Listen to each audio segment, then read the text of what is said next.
Preste atenção neste homem. Terno, coroa, faixa de premiação. Dirney Messias promove concursos de beleza em Porto Alegre atualmente, mas engana-se quem pensa que a reportagem trata de estética.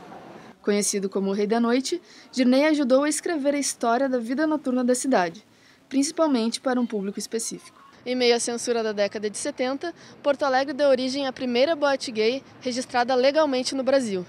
A Flowers passou a ser o ponto de encontro para o público LGBT, onde era possível se expressar sem sofrer o preconceito e opressão da época. Fundador da Flowers e jornalista, Dirney explica que o contexto daquele período acabou trazendo diversos problemas à casa noturna, que recebia visitas inesperadas dos militares durante a ditadura.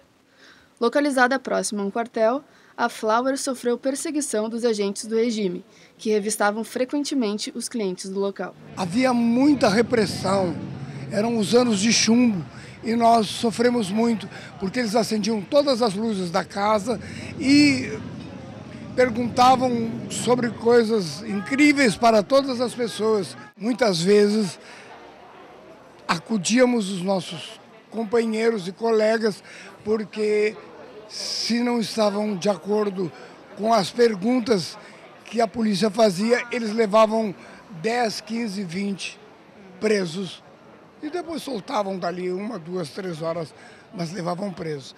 Quanto mais o Flowers era visitado pela polícia, mais sucesso ele fazia. Nessa época, as casas noturnas voltadas para esse público ficaram conhecidas como locais de resistência.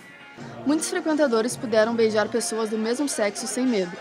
Fernando, de 48 anos, comenta que o grupo de amigos dele fazia questão de ir a casas LGBTs, que passaram a se multiplicar pela cidade anos depois. Mas quando tu frequentava essas casas, no caso, o fato de tu ir nelas ajudou a tu te descobrir, tua sexualidade? Com certeza.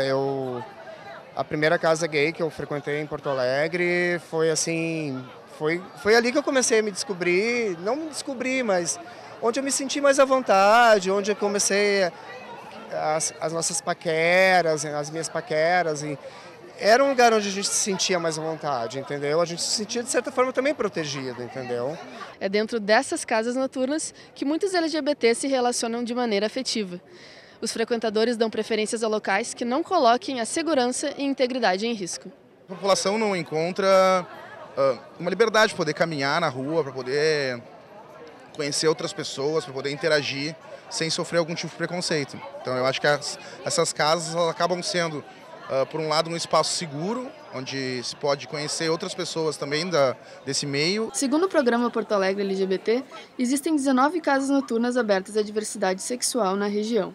Locais como a Sinners e a Casa do Lado, por exemplo, são considerados uma tendência pelos produtores na noite de Porto Alegre. O público tinha um distanciamento muito grande, ou a pessoa frequentava ou ela não tinha ideia de como era lá dentro.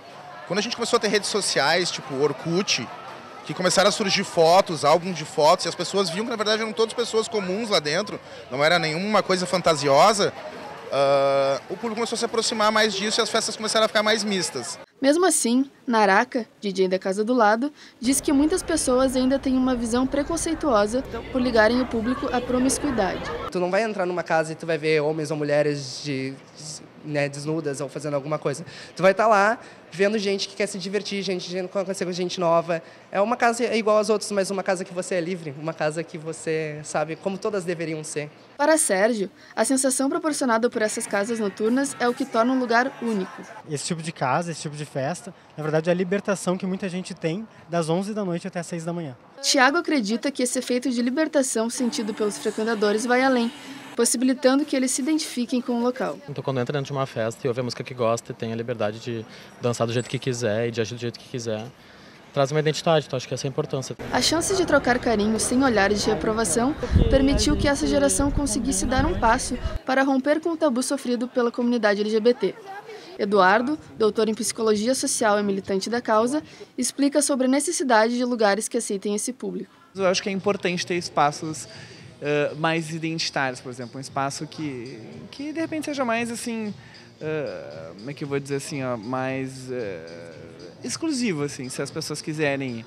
O que eu acho que não pode ter, porque, por exemplo, Por que vai ter que proibir? Tem uma boate de pagode, a pessoa vai lá porque ela gosta de pagode, uma boate que de repente vai só homens gays, né? Agora, o que eu acho que não pode acontecer é as pessoas serem excluídas de ir em outros lugares. Se eu sou gay, por exemplo, né, e eu quero ir ouvir sertanejo universitário numa boate hétero com meu namorado, com meu marido, no caso, eu tenho que ter o direito de ir e poder dançar e curtir e ficar com ele lá dentro. Esses espaços de socialização, mais do que um lugar onde os frequentadores bebem e se relacionam, tornam a identidade LGBT mais visível, buscando mais respeito e reconhecimento da sociedade.